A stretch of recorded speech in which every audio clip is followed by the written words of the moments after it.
আপনারা জানেন একজন ব্যক্তির ইচ্ছায় ফতুল্লা সিটি কর্পোরেশন ফতুল্লা থানা এক সময় সিটি কর্পোরেশনে আওতাভুক্ত হওয়ার জন্য সরকারের পরিকল্পনা ছিল, প্ল্যান ছিল, কিন্তু শামীম ওসমান তার কর্তৃত্ব বজায় রাখার জন্য নারায়ণগঞ্জের শহরের মানুষকে অত্যন্ত ন্যাক্কারজনকভাবে বঞ্চিত করে ফতুল্লাকে নারায়ণগঞ্জ সিটি কর্পোরেশনের সুযোগ সুবিধা থেকে তারা বঞ্চিত করেছে।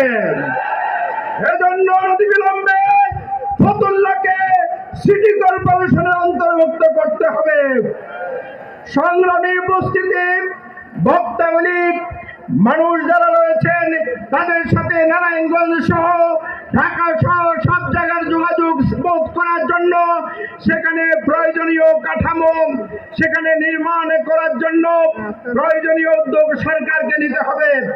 সর্বোপরি আমরা বলতে চাই, দীর্ঘদিনের এখানে প্রত্যাশা একটি সিটি কর্পোরেশন একটা মেডিকেল হওয়ার পরেও এখানে এখনো পর্যন্ত কোনো মেডিকেল কলেজ হয়নি। আজকের এই সমাবেশ থেকে দাবি জানাতে চাই, এই অঞ্চলের মানুষের চিকিৎসার জন্য, উন্নত শিক্ষা ব্যবস্থার জন্য এখানে একটি মেডিকেল দ্রুত সময়ের মধ্যে এখানে প্রতিষ্ঠা করতে হবে। এখানে কোনো বেসরকারি বিশ্ববিদ্যালয় নেই।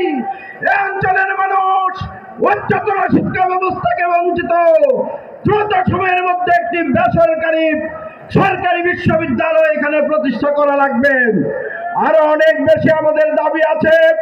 সম্মানিত ভাইরা, অত্যন্ত দৃঢ়তার সাথে বলতে চাই, ঈদ পর্বে আমাদের এই অঞ্চলে যারা নেতা হিসেবে নির্বাচিত হয়েছিলেন, যারা আমাদের উপর শোষণ করেছেন, নির্যাতন করেছেন, জুলুম করেছেন, রাতের দিনের ভোট রাতে দিয়ে তারা আমাদের উপর নেতা হিসেবে ডেকে বসেছিল।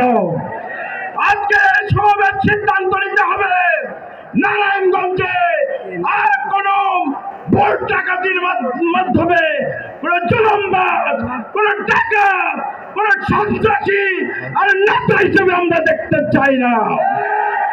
আগামী দিনে একটি নিরাপদ নারায়ণগঞ্জ, আগামী দিনে নারায়ণগঞ্জকে একটি ন্যায় ইনসাফের ভিত্তিতে সমাজ ব্যবস্থা প্রতিষ্ঠার জন্য জামায়াতে ইসলামের সর্বস্তরের সুধী শুভাকাঙ্ক্ষী জনশক্তি সবাই ঐক্যবদ্ধভাবে আমরা কাজ করব এই প্রত্যাশা রেখে, এবং আজকের এই সমাবেশকে সফল করার জন্য সবাইকে ধন্যবাদ জানিয়ে আবারও আমরা প্রধান অতিথি সহ অন্যান্য নেতৃবৃন্দকে শুভেচ্ছা স্বাগত জানিয়ে আমি আমার কথা শেষ করছি।